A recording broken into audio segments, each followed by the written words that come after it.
I think you guys have done a great job in pulling all this together. I am struck by the fact that a document that focuses on a strategy for the Arts and Innovation District gives such short shrift to the arts. You know, looking through the document, I find mention of it here and there, but particularly in terms of focusing on specific clusters, I assumed that the arts were sort of a no-brainer for this process. And I was particularly struck yesterday down at Open Square. I think for many of us, Open Square is sort of an example of what we'd like to see replicated throughout the city. And if you go through Open Square, and Building 2 in particular, and look at the business people who have taken up residence there, at least half of them are in fact folks involved in the arts. I also think that Western Massachusetts as a region has a reputation, and deservedly so, for being an area that's been particularly hospitable to the arts. Certain of the towns, East Hampton comes to mind right off the top. I know Greenfield is trying to develop this as a sector. Our educational institutions, just about every one of them have strengths in different areas of the arts. So I really think we're missing an opportunity, not being very intentional about trying to develop this sector that is already, as it has in many cities, begun to develop here in the city of Holyoke.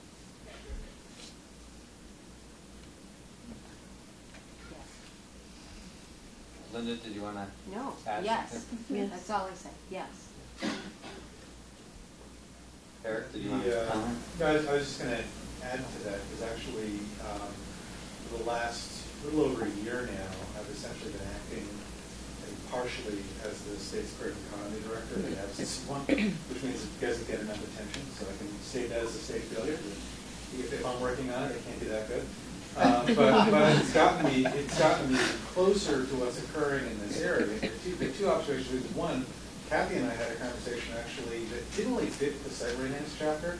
But remember we talked about the idea that there needed to be much better wayfinding, branding, and identification of the arts, and the creative work that's going on in downtown Holyoke, because there's a lot of it. And one of the things that bothered me, the reason why I intersected with site readiness is that what bothered me is that somebody came to downtown Holyoke and looked around, they wouldn't realize actually that they wouldn't be able to differentiate between essentially an abandoned building that is genuinely something that needs to be redeveloped and reinvested, and another building that looks a little worn, but in fact has an incredibly dynamic group of artists in it, and that it's something that should be an amenity for people to be able to see the vibrancy and dynamism.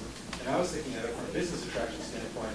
The other observation is that to me, what Bill's talking about is something that, despite my comment about downtown Holyoke, really has to be, or I think, a regional strategy. It's something that really has to link. I mean, it's just what you did, Bill, a second ago when you linked together Holyoke and Greenfield, and you could add in Northampton and other places, Shelburne Falls, Buckland. That there are very dynamic centers of the creative economy that are also distributed. There's actually one of the better digital games companies in the state is in Hatfield, Massachusetts. You know that it's there, and they have a bunch of employees. And the point I'm making about this is that I've heard before that that the Valley doesn't have a organization analogous to Berkshire Create or other places of the Worcester Cultural Coalition.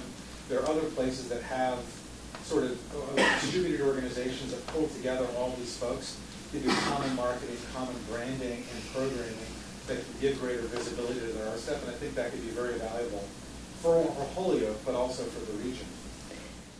I can tell you the things that we've tried to do to enhance the arts and the district in itself, including the Arts and Industry Overlay District, where you can have live, work, artists, commercial, industry, and all in one building. We did apply in the past for 2 Turnpike Authority grants, which are no longer, for wayfinding signs, and we got, I think we asked for 80,000, we got 12,500.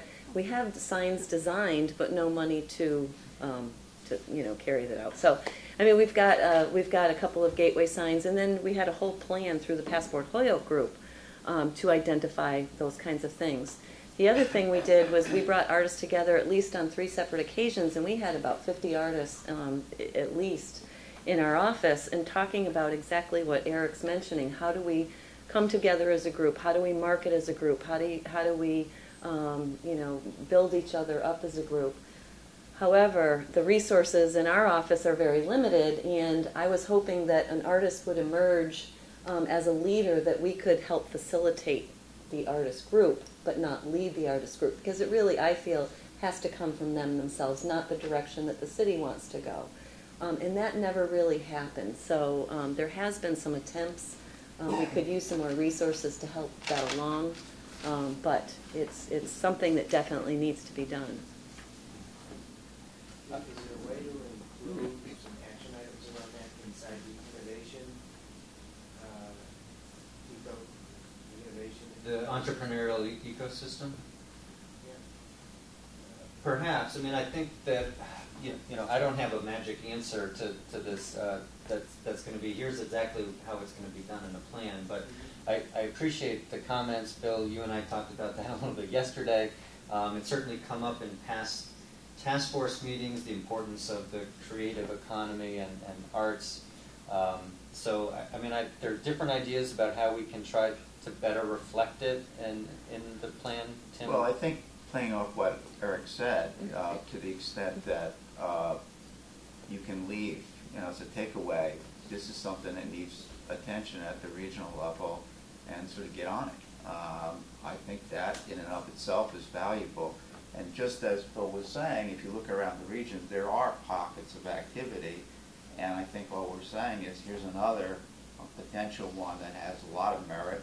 I know I've spent some time and effort on the Victory Theater project, which is another way that you can push Holyoke into this arena much more aggressively. I mean, not to belabor the conversation, but when I was talking to Helena Crucio, who's the director of Virtual Creative, she had mentioned the fact she'd come to the Planter Valley, I think once at least, to try to see whether, teach lessons around how they've done it in the virtual, figure out ways to build capacity on a regional level, bring all the different pockets of players together. And I don't know the reason why, and the history's not close to that story, but hadn't really worked out. But the bottom line is, I think that the model of how to do this is actually fairly straightforward in terms of organizing the players. There are also other regions of the state, like the Berkshires, like Worcester area, like the North Shore, around Salem, that have already done a pretty good job of organizing. And between the Mass Cultural Council and there's going to be a creative economy director soon, so there'll be somebody who will be on board to work on this full time. I think that my point, I think I totally am endorsing what you're saying, because the bottom line is I can see exactly how we can organize a conversation if the region wants it, because the bottom line is that folks here don't want to get together and isn't enthusiasm around doing it. I think, did you say this, Kathy? It's something that's going to be artist and organization led. It's not going to be led by the cities or the states. It's going to be, there might be institutions within, or departments within Holyoke Community College, for example, where you can immediately know somebody who you think will be passionate about engaging in that conversation, and then that's the person who's going to be involved from HCC and the other entities. But we could do that. What drove the conversation in the Berkshires was the leadership of the cultural institutions, Jacob's Pillow, the Clark Art Institute, Tanglewood, and they saw benefit in getting backroom administrative work consolidated. And they had some common initiatives from marketing to digitizing inventories and such that they saw value in coming together. And then the artist community built in under that umbrella. So it really is what is that catalyzing event that would incent people from a broad geographic area we do have a model that can help those conversations along. So I endorse what Tim and Eric have suggested, which is just make comments on the value and the need for this. We don't have to build a full-out strategy on it, right?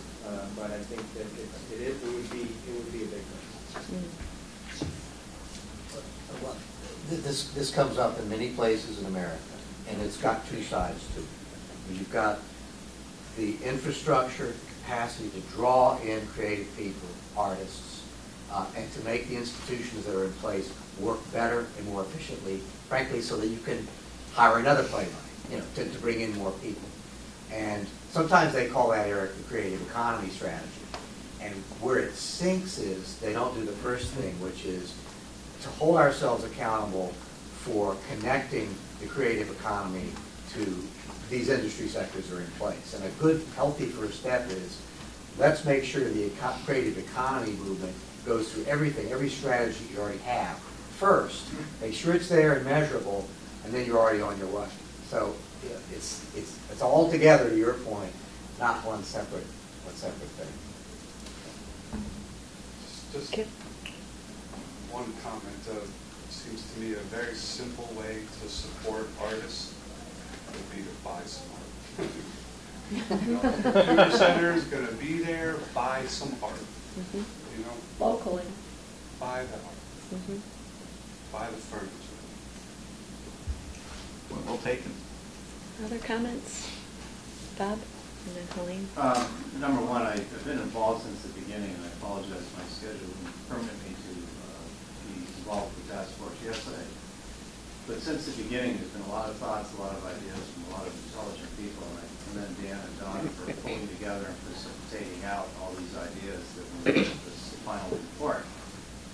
Having said that, you mentioned at the beginning, you wanted to mention what was heard. And the second goal was planning next steps. And you've been involved in strategizing, pulling together community thoughts and ideas. But how do we go about, what's your suggestion to implement what we've now developed?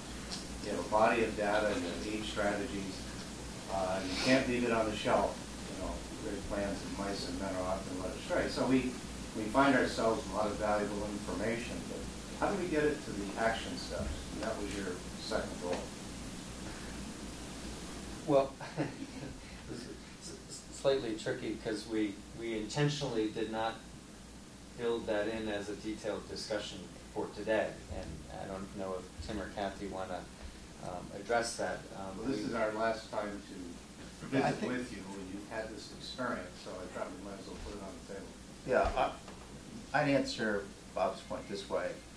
I think any commentary, as you were just doing a moment ago, that can guide us would be welcome.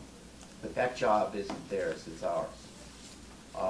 That job we have to figure out. So we have the benefit of professional consultants and, as you say, a body of work, and we should definitely be open to their suggestions. But I think that particular assignment is going to be ours, and that's why that's the most important thing that we'll do, because this will all be for naught unless we can pick it up and move it. And the management resources are on the shelf. So, this is no different than any other complex business. So we'll give everybody a sense of opportunity here. You put a timeline out there, and I would do 3, 6, 9 years. You've about got the actions agreed upon. Look at them as a total, like you would in any B for budget, in terms of time and talent and resources. Agree on the staging, and then, many of you, and Alan knows, there are different kinds of project systems that allow a community to allocate responsibilities, track progress, just like you do in your own businesses. So I don't know which ones you're going to decide, but once you have that map, then there are a lot of people you can talk to that would say, I know exactly what project system that is, and you get on with it. So it's there. You weren't there this time? You weren't there. You'd also, I don't think there's any big secret about what you're talking about this year. You also made reference yesterday to a couple things. One, you might have mentioned it earlier too, about having some level of mutual accountability to one another. and making sure you have identified you said it was a resource, but a resource or resources that can essentially be able to monitor how you're doing in terms of implementing and be able to facilitate, not direct, but facilitate conversations around where we have log jams, not in the interest of saying you've done anything wrong, but in the interest of saying, look, is there some way I can help you move this action item forward and troubleshoot that together. And that granted, that isn't defining how to do it, but it's advice that you've given in terms of saying, look, this is something that's important for you to do early on and right away. And another thing you also said yesterday, I think with a little wadded up piece of paper on the floor, was to say, to identify near-term wins in these different strategies so that you can build coherent, tangible momentum around something you can celebrate, something you can achieve, and something you can do, so that even though there, and I'm now probably putting words in your mouth, even though there's some strategies that are very long-term, that everyone recognizes are very, very important to move on, but may have low probability of success in the next 6 months, while working on those things, also identify some things where you can look out 90 days or 180 days and concretely do something that people can feel good about. Yes, sir, and you can see the whole playing field. I mean, I want my company to be very active in the EU in 8 years. I assume that every project I pick up will be analyzed in terms of our competitiveness. So I do see it. And it's actually digital excellence, you know, IT. If there's any community that should be able to get a hybrid or the right thing off the shelf that allows you to imagine, to look at the 10-year timeline and know what is short-term, long-term success looks like in the economic development field, you can do it. And everything from media and reputation to actually, you know, making sure that greenhouse gets a ribbon cut can be in one place. And maybe you click through 3 or 4 levels. Some of you work in hospital and healthcare. I've got a new project manager in my shop. He's never done economic development, but he can manage 6,000 fields of information. And I got it on one darn page. And so now you're going, oh, I do that all the time in my businesses. You can too. But I think I agree with the rules that you put down. And the sooner the better, Eric. Done. You said them yesterday. You're validating the fact I was repeating what you said yesterday. These aren't my ideas. I think his point is there are answers that were being given to the question you're asking.